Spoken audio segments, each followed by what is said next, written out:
pain, along with the catnip. Always white willow with catnip, white willow with mullein, white willow with skullcap, white willow with chamomile for this pain.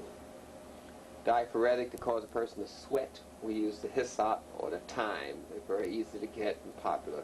Hyssop, thyme. And horehound is good for that as well. Paralysis of the tongue, that's the old disease category there, but ginger is used for that. Palsy, or what we call the limitation of movement, we use skullcap to relax the person or elder. Quinine substitutes, a lot of people worry about that when they travel.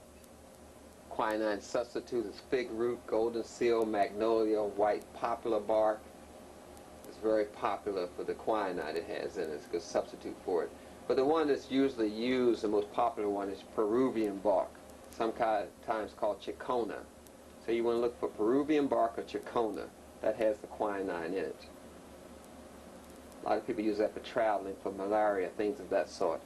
But if you're worried about temperature, then you need to get some cat's claw or feverfew and combine it with the Peruvian bark or chicona bark for the malaria type symptoms.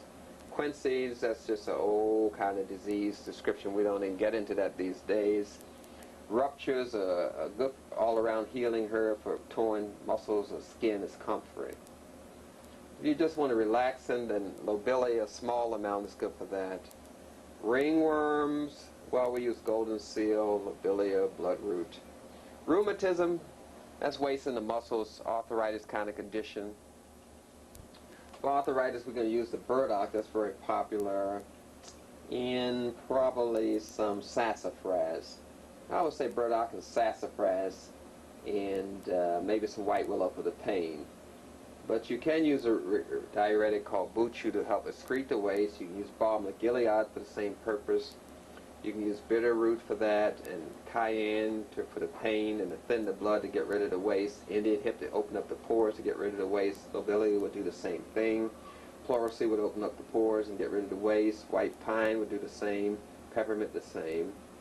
Oregano would help break down the waste because it works in the digestive system. Wild yam would do the same thing. But white willow is primarily used for the pain of this condition. Sinus trouble, we use the respiratory herbs again. As I mentioned, plantain, good for the skin. Salt palmetto, good for the mucosal membrane.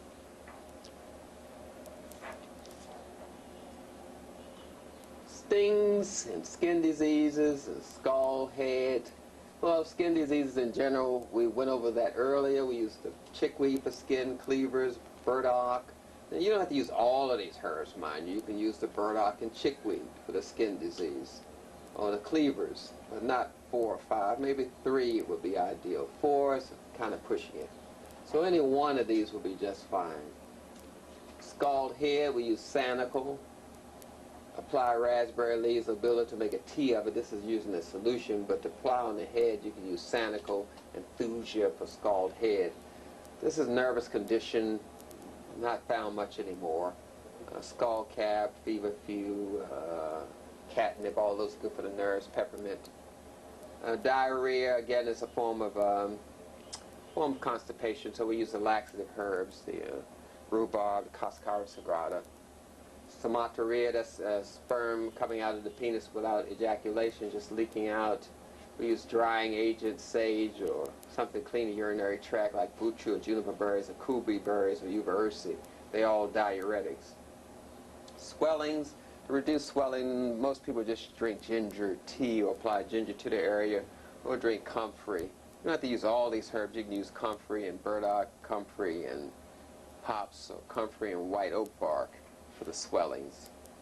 Stomach indigestion, you go right to your kitchen again and get those herbs, your spices you call them, the thyme, the cayenne, the sage. They're all in your kitchen, the mints, the caraway seeds, the nest seeds. But if the indigestion is caused by constipation, then you go to the aloes, the laxative type herbs. If it's caused by not breaking down the food properly, you go to white cherry, something to stimulate the liver to break down the food. Scalding urine. Now you want to relieve that condition, so we use kubi berries or peach leaves. That gets rid of that burning sensation when you urinate. White poplar bark is popular in